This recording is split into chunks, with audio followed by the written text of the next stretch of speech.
seemed to me Solinsky won the round. I'm also not scoring, but he landed some good right hands and seemed to land more clean shots. I think it's a good fight. They're all fairly close rounds. You know, if a judge were to tell me that he had Solinsky up 5 rounds to 2 at this moment, I wouldn't be totally shocked.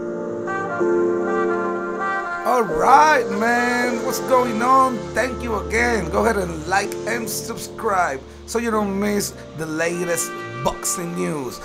Exposing Daniel Jacobs versus Saul Canelo Alvarez. And what we're gonna do is, like we always do, take all the evidence that all the fans has left in the internet, and we're gonna show the world in what department Daniel Jacobs lacks. Now, after watching some of his previous fights, you know, or some of his recent fights, I've noted that Danny Jacobs had problems, like a lot of fighters, with the double jab. You know, he doesn't find how to come in, you know, or he doesn't, I don't know, he doesn't anticipate, he doesn't use his head movement that is very well, and he just get blinded by the jab. He doesn't have an answer for it. It seems like he's constantly open for the jab because he's not, like you said, he's not moving his head, and he's leaving himself up and open for the jab, and also allowing the boxer that he's fighting, or the contender that he's fighting at the moment, to manipulate him into making the move that they want to move and putting them in the right distance that they want him in. And that's a real bad thing, because Canelo is great at that. Yes, he is very good at the jab, and not only that, the problem with the jab is that if you allow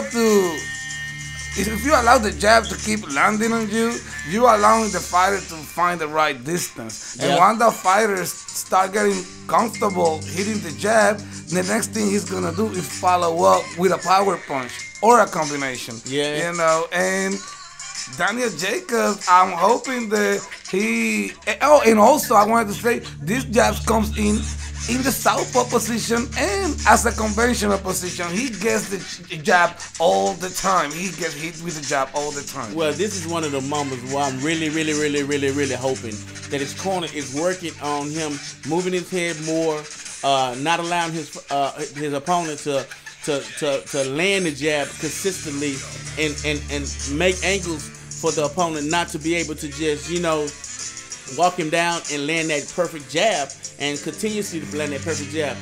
This is a terrible thing for him, because it opens up a door that he don't really want open. It's going to expose him. And as most fighters do, once they're exposed, it's like their career becomes like watered down. And not only that, it's just, you know, once he starts throwing the jab, it's so easy to start throwing hooks, overhand rights.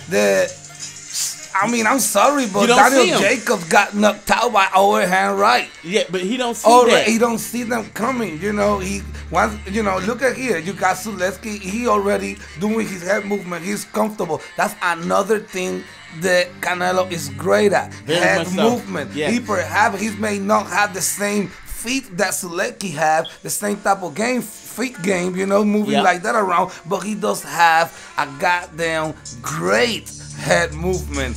Also, he does have a great counter straight right and a lead right. There seems to be that Jacobs is also very open to it. Overhand rights, straight rights, counter rights, you know, lead rights, all sort of rights. Danny Jacobs cannot be fighting on the road.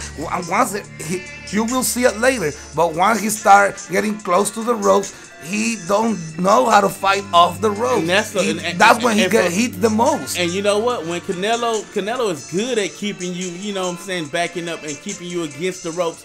And once he pressures you that way, and he opened that gap for himself and make that gap for himself to be able to land his jab and really counter him with the right hand, man, I don't know what Jacob is going to do. He cannot go in here fighting like he's fighting an amateur, or act like Canelo don't really matter, because this is a problem.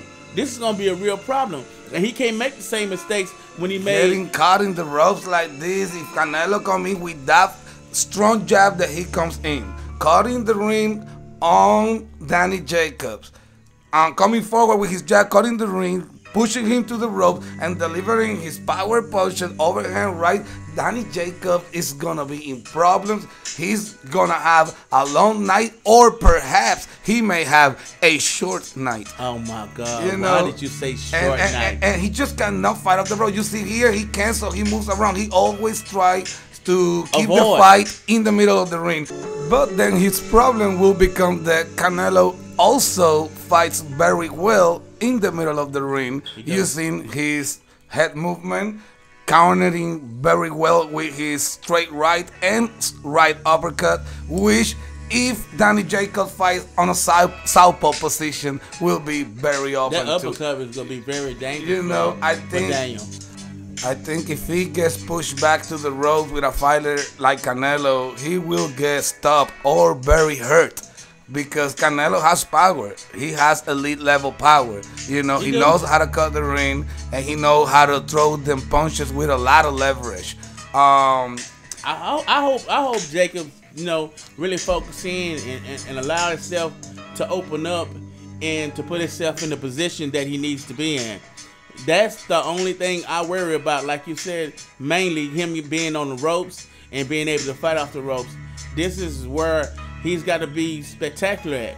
No, and I think he's just better not to find himself in that position, because every time he gets hurt when he's facing fighters with a lot of power. It's not the same with Zaleski. Zaleski didn't possess that power to keep Danny Jacobs off of him. The chances of keeping this fight in the middle of the ring is very slim to none for Jacobs. He's going to have to really keep Canelo in the middle of the ring in order to win this fight. Because if not, he's going to be very much hurt. And the chances of that is like trading with Canelo on the inside and being up close on Canelo is not going to work. He got to avoid that. He's got to avoid everything that's going to be possible for Canelo to be able to land his right hand and the uppercut at the exact same time. Which is almost impossible to do.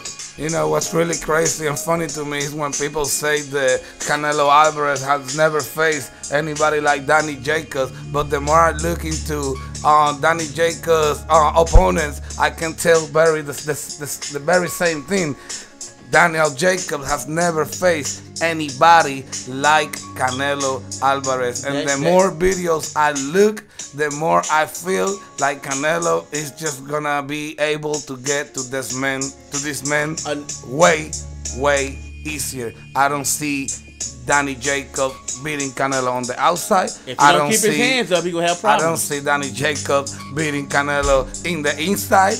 I don't see Danny Jacobs beating Canelo off the ropes. I just don't see Danny Jacobs anywhere. If he don't keep his hands up, he gonna be in trouble. Thank you for watching. Thank you for watching.